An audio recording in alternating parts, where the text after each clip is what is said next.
বন্ধুরা, আমি দেখো দীঘা থেকে ঘুরে এসে আবার চলে এসেছি কোথায় জানো? রাজপুরের সেই বিপত্তারিণী চণ্ডীবাড়িতে।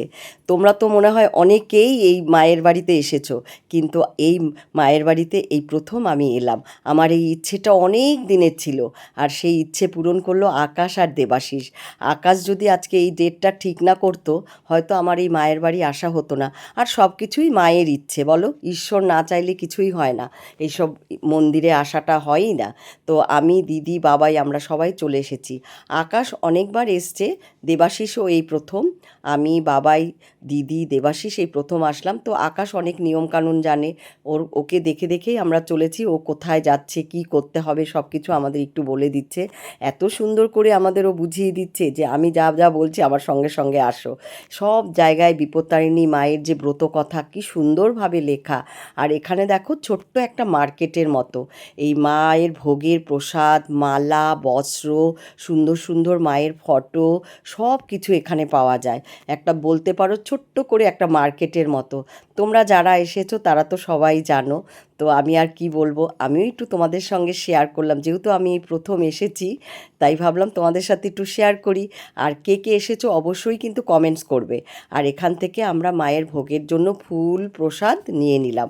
যারা এখান থেকে দেখো বস্ত্র দিতে চায়, তারা এখান থেকে সুন্দর সুন্দর বস্ত্রও কিনে দিতে পারো।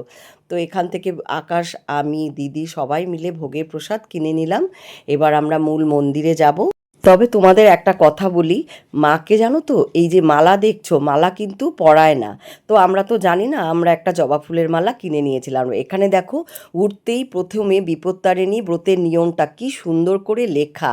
তোমরা যারা এসেছো তারা তো জানোই। তো আমিও এই নিয়মটা একটু দেখে নিলাম। তো বিপত্তারিণী মায়ের ব্রত যারা করো তারা এই নিয়মটা পালন করবে। তো আমি দেখো আমরা সবাই মিলে মন্দিরের ভেতরে ঢুকছি। কি সুন্দর পরিষ্কার পরিচ্ছন্ন, শান্ত, ভীষণ ভালো লাগছে।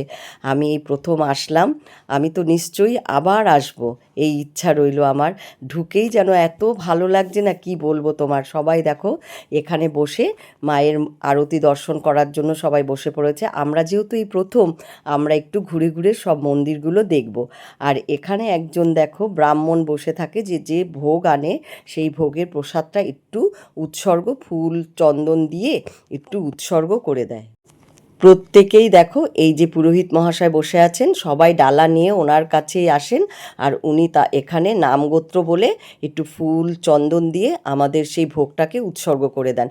এখানে দেখো কি সুন্দর সিদ্ধিদাতার মূর্তি। আর তার পাশেই আছে হচ্ছে সকল মুনি ঋষিদের মূর্তি। আর তার পাশেই আছেন বাবা দুলাল আর ওনার স্ত্রী। আর এই বাবা দুলালই হলেন এই বিপত্তারিণী মন্দিরের প্রতিষ্ঠাতা। মা বিপত্তারিণী চণ্ডী বাবা দুলালকে স্বয়ং নিজে এই মন্দির প্রতিষ্ঠাতা করার আদেশ দিয়েছিলেন। তার পাশেই হচ্ছে নারায়ণের নরসিংহ অবতার, বিশাল বড়। তোমাদের আমি কতটা বোঝাতে পারছি আমি জানি না, কিন্তু আমি যে দাঁড়িয়েছি আমার থেকে অনেক বড়। আর দেখো কি যে ভালো লাগছে দেখতে। আর তার পাশেই হচ্ছে মা দুর্গা, বিশাল বড় মা দুর্গা। আর যেমন মুখটা রাগী রাগী, যেমন রাগী তেমন গম্ভীর। আর এদিকে দেখো সিংহ আর অসুরটা, প্রত্যেকটা মূর্তি যেন দেখার মতো বিশাল বিশাল আকারের। আমরা যে দাঁড়িয়েছি আমাদের থেকে অনেক অনেক বড় বড় মূর্তি। আমি দেখে একদম মুগ্ধ হয়ে যাচ্ছি। আমি যেহেতু এই প্রথম এসছি, তোমরা যারা এসছো তারা তো সবাই জানো। আর দেখো এই মন্দিরের ভেতরেই, মায়ের মন্দিরের পাশেই এখানে মায়ের ছবি, তারপরে বাবা দুলালের জীবনীর বই, তারপরে ব্রত কথা, সব কিছু এখানে পাওয়া যাচ্ছে। তারপরে ডোর, 13টা গিট দিয়ে যে লাল ডোর, সেগুলোও এখানে পাওয়া যায়। ঘুরতে ঘুরতে দেখো আমি মায়ের সামনে চলে এসেছি। মায়ের মুখটা এত সুন্দর, তোমাদের আমি কি বলবো। মায়ের চোখ দুটো যেন একদম জল জল করছে, মনে হয় যেন তাকিয়েই থাকি। আর সবাই মানে সন্ধ্যা আরতি দেখার জন্য দেখো কি সুন্দরভাবে বসে গেছে। তো আমরা যেহেতু প্রথম, আমরাও একটু এই সবার সঙ্গে সঙ্গেই মায়ের সন্ধ্যা আরতি দেখার জন্য বসে পড়লাম, সব মন্দির ঘুরে এসে। তোমরাও আমার সঙ্গে সঙ্গে মায়ের মন্দিরের যে সন্ধ্যা আরতি হবে সেটা তোমরা সবাই দর্শন করো। সবাই মনোযোগ দিয়ে এই মায়ের মন্দিরে সন্ধ্যা আরতি দর্শন করে। আর ওখানে পুরোহিত বলেন মায়ের চোখের দিকে তাকিয়ে থাকবেন, আর কোনো দিকে মন দেবেন না। আর এখানে একটা নিয়ম আছে, কি বলো তো, এখানে হচ্ছে মায়ের দিকে পেছন দিয়ে কোনো সেলফি তোলা যাবে না, যে কোনো মূর্তির পেছনের দিকে সেলফি তোলা যাবে না, এটা ওনারা নিষেধ করে দেন। তোমরা সবাই আমার সাথে সন্ধ্যারতি দর্শন করো।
আমরা চলে এসেছি মায়ের ঠিক নিচতলাতে। মা যে আছেন তার নিচতলাতে আছে দেখো শীতলা মা।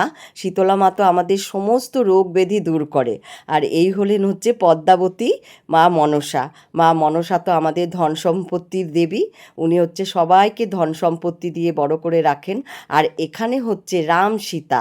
রাম সীতা কি সুন্দর করে বসে আছেন, আর এই যে ওনারা সবাই রাম সীতার গান করছে, আমরাও একটু ওনাদের সাথে গান কীর্তন করলাম। এই যে দেখো কি সুন্দর, এখানে দেখো রাম সীতা, আর এখানে যারা গান করছেন রাম সীতার সেটা তোমাদের আমি শোনাতে পারলাম না। তারপর হচ্ছে লক্ষ্মীনারায়ণ। লক্ষ্মীনারায়ণ এই মূর্তিগুলো দেখে প্রাণটা জুড়িয়ে যায়, কি বলবো তোমাদের। আর এই হচ্ছে মহাপ্রভু। মহাপ্রভুর মূর্তিগুলো বিশাল বড় বড়। আর এইখানেও হরির নাম হলো, সব রকম হচ্ছে রাম সীতার গান, হরির নাম, সব কিছু। আমরাও একটু ওনাদের সাথে সাথে একটু হাত মিলিয়ে হরির নাম নিলাম। খুব ভালো লাগছে, মন্দিরের ভেতরটা যেন একদম মানে জমজমাট হয়ে উঠেছে, মানে আনন্দে ভরে উঠেছে হরির নামে। আর আমরা তোমাদের এই গানগুলো শোনাতে পারছি না কারণ কপিরাইট দিয়ে দেবে বলে, তাই আমরা যে গান করছি সেগুলো আমি তোমাদের শোনাতে পারছি না, ভয়েস ওভার দিয়েই দিচ্ছি। আমরাও ওনাদের সাথে সাথে একটু গলা মিলিয়ে নিলাম, হরির নাম করে নিলাম। মন্দিরে তো সবসময় আসা হয় না, তাই আমরা ওনাদের সাথে আজকে কোন ভাগ্যে আমাদের মানে হয়েছে, ওনাদের সাথে একটু আমরা হরির নাম করছি। খুব ভালো লাগছে, তোমরাও একবার এসে ঘুরে যেও। আমরা সবাই মায়ের মন্দির থেকে বেরিয়ে রত্নবেদীর দিকে যাচ্ছি। যাওয়ার পথে একটা ছোট্ট জলাশয়, সেই জলাশয়ের মধ্যে জানো তো অনেক রকমের মাছ আছে। আর পরিবেশটা দেখো কি সুন্দর লাগছে, স্নিগ্ধ শান্ত, গাছ গাছালি চারিদিকে সবুজ, মনে হয় যেন অক্সিজেন আর অক্সিজেন। আর এখানে সবাই এসে মোমবাতি আর ধূপকাঠি জ্বালিয়ে আরতি করে।